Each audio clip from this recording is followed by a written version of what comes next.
Hello viewers and welcome you all to Maxim channel. Today we are going to see an exclusive report which I have collected for you about the Yes Bank. Okay, so let's start the Yes Bank report. The first we will understand the problem of the Yes Bank. The first problem it is that related to the Yes Bank we have to understand it's the business model.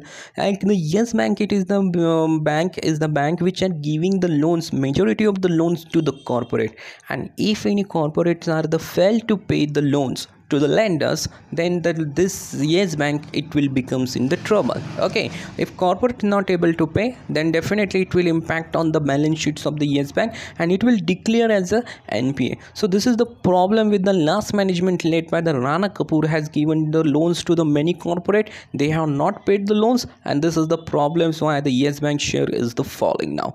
So let's start the 5-point analysis of the Yes Bank's exclusive report which I have collected for you. If you all like that, you can, if you think this report is really good, you can like it and share with your friends. Dear viewers, this video is having the one disclaimer. It is that this video it is only for education and information purpose, not for investment. Before taking any kind of the positions into the Yes Bank, you can contact with your financial advisor, not by seeing this video. It is here. So let's start the 5-point analysis of the Yes Bank. The 5-point analysis in this Yes Bank, the first point it is related to the Q2 results of the Yes Bank and the Q3 results, what we can expect that we will see.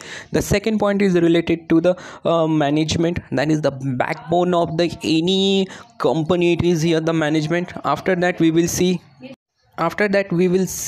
the corporate loan. Next point it is related to the financial institutions tax in the September shareholding pattern, and the last one it is the retail investor, why the retail investor were trapped, why the retail investor has lose their capital. That we will see into the last part, an exclusive part. It is the retail investor. So let's start with the first point with the Q2 results and what we can expect in the Q3 from the Yes Bank.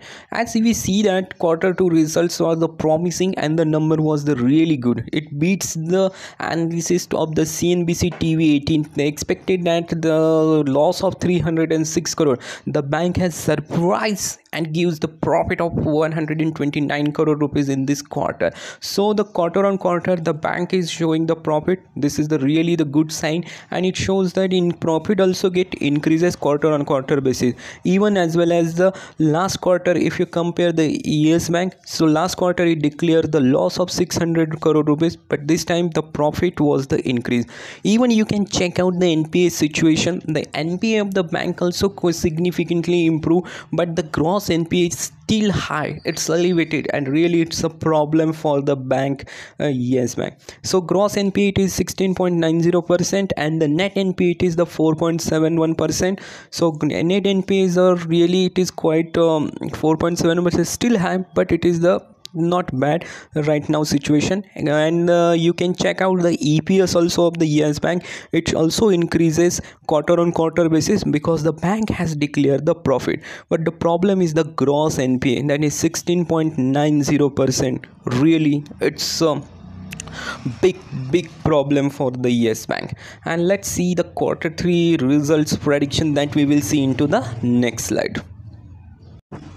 For Q3 analysis, we are having the one more website that we will use here, that is called as the screener.in. okay, so for the Q3 what we can predict now, you can just watch the last Q3 of the December of the Yes Bank. The Yes Bank has the posted a biggest loss of near about 16,000 crore rupee. No, sorry, minus you can check here, minus 18,564 crore rupees is the lost in the December 2019. okay, so we can expect that in this December 2020, the bank, if the bank can generate the profit, see the words and what I'm saying, if the bank can generate a profit, it would be year on year basis there would be the significant improvement into the net profit, but it should be beat the quarter on quarter basis this profit in the December quarter. And if it declares the December quarter year on year basis, as well as it can beat the quarter on quarter basis, then definitely it will be the good for the bank also. Okay, so but nobody knows what will happen into the future, what will happen into the quarter 3. The bank will declare the profit or bank can declare the loss also, we don't know. Okay, so let's have a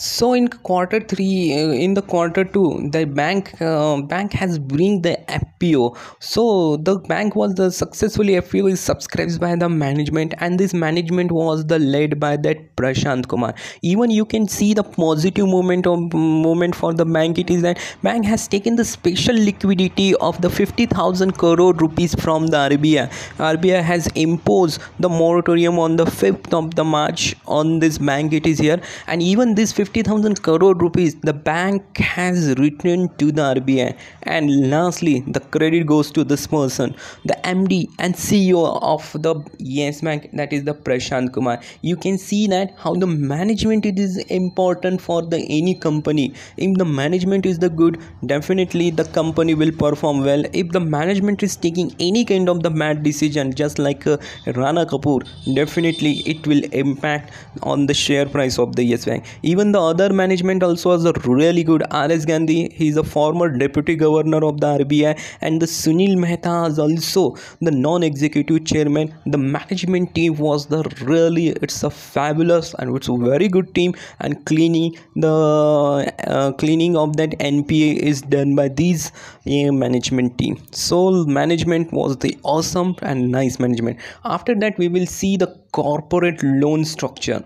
You can see that Rana Kapoor has the former MD and CEO of the Yes Bank, who forms the Yes Bank, has given the corporate loan to the many group like SL Group. They were having the loan exposure of 8,400 crore, DHFL having the 3,700 crore. They failed to pay the loan to the Yes Bank. That's why the Yes Bank shares was the free fall or trading really low as compared to this. Even you can see that other corporate also, they have not paid the amount to the Yes Bank, like Jet Airways having 550 crore rupees. And most important, it is the ADAG group. The situation of the ADAG group is not good. They have taken the loan of 12,000 crore rupees, and if you can check out the 10th large business has reported accounted 34,000 crore rupees the bad loans. And the problems of the Yes Bank is not over. That COVID-19, that loans also will see the NPA also increase because of the COVID-19 pandemic, which is not declared by the bank, because RBI has put up the restriction in the quarter 1 and quarter 2 not to declare the any kind of the NPA in quarter 1 quarter 2. So let's start the next point. It is our recently the some good positive news I will see that came into the market. It is that it is observed that the capital, Oak Tree Capital, has to paying that 28,000 crore rupees to the DHFL. If the media reports reported that this is the 28,000 crore rupees, but the DHFL into the BSC filing, it says that they have not disclosed any kind of the information related to this news.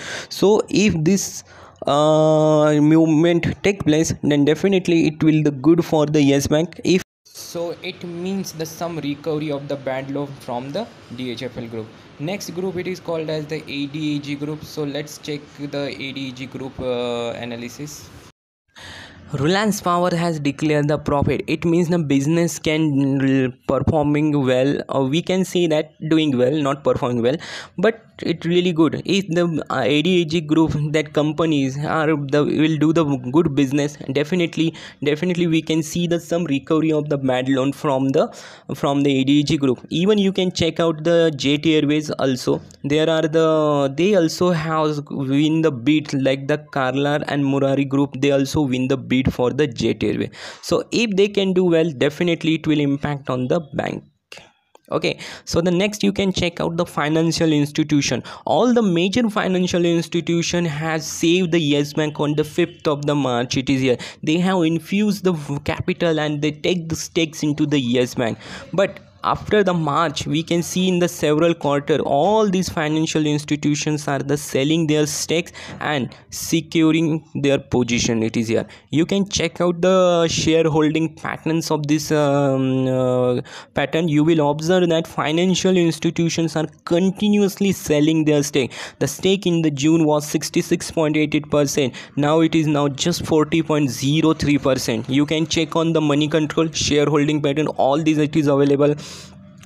But the positive thing is for the Yes Bank, it is that the FI is showing the some kind of the interest. You can check out the 1.66% was the stake into the June 20. Now in the September we will see that it is 11.16%. Mutual funds are not showing any kind of the interest. And lastly, the insurance companies, their stake was remains constant in the July as well as into the September quarter. So you can observe the shareholding pattern, who is taking the interest and who is not. Obviously DI and the retail investor, they were having majority of the stakes into the Yes Bank. It is here. Next part, now we will check out the now you can check out that how the retail investor can lose their capital. So you will observe that the shareholding pattern of the September Q2. You can check out the September 2020 shareholding pattern submitted by the Yes Bank into the BSE filing. It is there are the 20% the stake were taken by that individual investor having the capital up to 2 lakh rupees. It is here. Okay, how much stake it was here? 20.29%. And these are the retail investors from the last 2 years. They were invested into the Yes Bank. You can check out that after the departure of the Rana Kapoor, then the market has placed lots of with the retail investor, like the new CEO Ravneet Gill will came into the power and it will save the Yes Bank. So this situation also it will not work. And you can check every time the retail investor was the loser. You can check when the RBI imposed the moratorium on the Yes Bank. It is here. At the same time, the RBI has issued, the Yes Bank has issued a fresh equity to all these financial institutions. And you can see that whenever the price it will goes up, it will brings the selling pressure on the Yes Bank and it keeps the price goes down. So you can see because of the fresh equity, the stock price it get diluted. And you can see that as long as the Yes Bank price is moving up, it will brings the selling pressure and it will keeps down. It is here. So this thing it is not working. And you can see the majority of the financial institutions, they have sold their stakes. As on the 5th of March they receive the equity 10 rupees per share, and in the same month into the March month, the Yes Bank stock price it can touch or it goes more than 80 rupees. At that time, the majority of the banks which saves the Yes Bank, they have sold their stake into the month of the March. They earns the profit. And you can see that in this situation, the retail investors, they get trapped. They get trapped into this situation. You can see many investors, they have made the profit into this. And one more problem with the Yes Bank, you can check here that Supreme Court, the judgment is yet to come on that interest waiver on the loan that it is coming into the next month. This case it is the pending into the Supreme Court, because the RBI has directed all the bankings not to declare any kind of the NPA in the Q1 and Q2. So you can see that again that NPA situations of the Yes Bank, definitely it will increase if this judgment it is coming against the all the banking industry. And definitely we can see that spikes of that NPA into the next quarter. I hope that you like my analysis, and thank you for watching my video.